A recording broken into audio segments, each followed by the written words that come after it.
muda di Indonesia. Meraih ini saat berusia 16 tahun. Berarti kurang lebih 10 tahun yang lalu. 10 tahun yang lalu. Emang suka catur tuh dari usia berapa?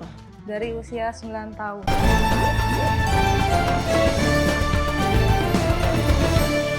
Nah, sebelum kita panggilkan peserta kedua, Kak Medina boleh bergabung bersama Kak Irfan Hakim di sini, silakan. Iya, sehat Kak Medina? Alhamdulillah sehat. Alhamdulillah. Asli Bekasi, Bekasi. tapi Sunda kah? Sunda Jawa. Sunda Jawa. Usia berapa, maaf ini gak sopan nanya usia. 26 tahun. 26 tahun tapi prestasinya sudah luar biasa. Kita lihat dulu ya kolase foto-foto dari Kak Medina. Ini nih.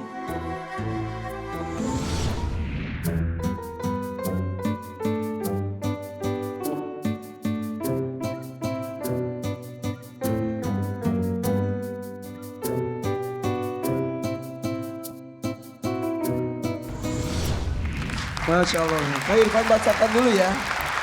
Prestasi apa yang tadi diukur lagi. Terukur dan diukir oleh Kak Medina. Usianya baru 26 tahun. Top 16 besar Piala Dunia Catur 2023 di Azerbaijan. Medali emas catur beregu putri SEA Games 2021. Mendapat gelar Master Internasional sejak tahun 2020 dan Grandmaster Wanita sejak tahun 2013. Medina adalah Grandmaster wanita termuda di Indonesia. Meraih gelar ini saat berusia 16 tahun. Berarti kurang lebih 10 tahun yang lalu. 10 tahun yang lalu. Emang suka catur tuh dari usia berapa? Dari usia 9 tahun. Awalnya nggak sengaja. Jadi waktu itu memang ayah aku tuh lesin semua anaknya. Jadi ingin anaknya itu tahu bakatnya di mana. Jadi dilesin semuanya. Apapun. Apapun. Waktu itu aku pernah les sempoa, les renang, habis itu juga lukis, dan terakhir itu catur. Jadi awalnya tuh aku catur itu nggak sengaja karena awalnya tuh ayah buka catur itu karena ada turnamen antar perusahaan. Terus waktu itu aku ngeliat catur, aku tuh dulu lagi suka Barbie. Terus waktu itu aku ngeliat catur kok sama kayak Barbie, kayak bentuknya ada gitu. rajanya, ada menterinya. Sesimpel itu. Sesimpel itu. Terus kata ayah, mau sekalian ayah ajarin nggak biar bisa keliling dunia gratis, biar bisa beli Barbie yang banyak gitu. Terus Nah ya, itu pasti asal bicara aja saat itu ayah juga mungkin ya. asal bicara aja. Terus aku karena dari kecil memang kalau misalnya kamu apa-apa harus didapat sendiri. Jadi aku benar-benar pas waktu ayah tawarin, oh yaudah ayo aku belajar catur. Sebentar, ayah sendiri bukan pemain catur? Ayah hobi catur. Hobi, tapi nggak sampai jago banget gitu. Nggak sampai jago banget. Sampai baca buku trik-trik dan lain-lain. Iya, diterapkan ke anaknya terapin ke anaknya. yang umur 9 tahun. Umur 9 tahun. Tiba-tiba jago. Terus 3 bulan kemudian ikut kejuaraan daerah. Di situ aku langsung juara 1. Makanya kata ayah, oh kamu bakat mau diterusin nggak? Ya udah, akhirnya aku terusin. Dan 1 tahun kemudian aku juara nasional.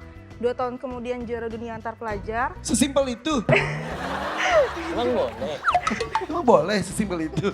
Terus akhirnya setelah juara dunia antar pelajar, Percasi lagi membuka program untuk Grandmaster kedua dan termuda di Indonesia. Dan aku dimasukkan ke dalam program itu. Dan alhamdulillah bisa dapat momen Grandmaster termuda di umur 16 tahun. Masya Allah. Kalau Allah memberikan kelancaran itu selancar ini. Tapi yang lainnya juga pasti ada yang banyak terseok-seok, banyak hambatannya. Banyak, pasti banyak. Iya, iya. Berapa bersaudara emang? Aku 6 bersaudara. 6 bersaudara. Kak Medina sendiri nomor? Aku nomor 3. Nomor 3. Beda-beda tuh hobinya? Beda-beda. Jadi yang pertama itu farmasi, ikutin mama. Yang kedua juga catur sama kayak aku. Oke. Yang keempat dia matematika. Yang kelima dokter. Yang keenam sekarang masih SMA. Wah, Masya Allah. Itu catur tuh kan katanya olahraga otak ya. Tapi bisa dilatih atau memang bawaan harus udah bawaan encer dulu baru bisa gitu gimana? Kalau catur itu sebenarnya dia itu harus dilatih karena dia ada teorinya, terus ada strategi-strateginya. Jadi setiap latihan itu kita belajar teori. Belajar teorinya itu kayak belajar matematika. Jadi kita belajar opening, di catur kan ada opening, middle game, end game. Di opening itu kita belajar seperti matematika, jadi kita harus menghafal seperti matematika. Jadi kalau misalkan orang jalannya apa, itu ada alternatif langkahnya dan kita harus hafal alternatif langkahnya itu. Oke. Nah kalau di middle game itu kita harus jadi kayak pesulap, jadi kita harus menyusun strategi, tetapi kalau bisa tuh musuh kita tuh nggak tahu langkah-langkah kita tuh tujuan kita kemana. Dan akhirnya bisa menang di strategi itu. Itu yang pentingnya tuh, Itu paling trik-trik itu. penting. Ya, terus? Dan di endgame itu kita harus tepat langkahnya. Karena kalau sekali saja langkah salah di endgame itu pasti akan kalah. Kan saya suka lihat kalau gitu, itu tuh ada waktunya gitu. Ada waktunya. Dihitung waktunya itu juga. Iya, ada. Semakin cepat itu semakin bagus. Jadi di catur itu ada 3 kategori. Ada kategori standar. Kategori standar ini yang biasanya menentukan untuk dapat gelar.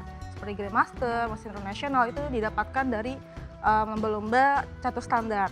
Nah, catur rapid itu 15 menit dan catur blitz itu 3 menit. Jadi biasanya 3 menit? 3 menit.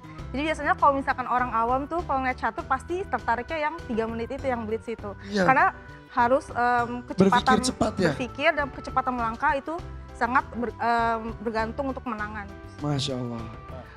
Ini baru ngobrol seperti ini saja menarik sekali. Ternyata tidak sesimpel itu. Oh, catur ternyata bisa sangat menarik ya. Iya. Dan menjanjikan juga. Akhirnya cita-cita dari kecil keliling dunia sudah terwujud. Alhamdulillah udah terwujud. Alhamdulillah, boleh tepuk tangan ya Allah, Masya Allah. Nah, Terus tonton penampilan mereka lainnya di sini. Dan jangan lupa subscribe channel YouTube Hafiz Indonesia di sini ya.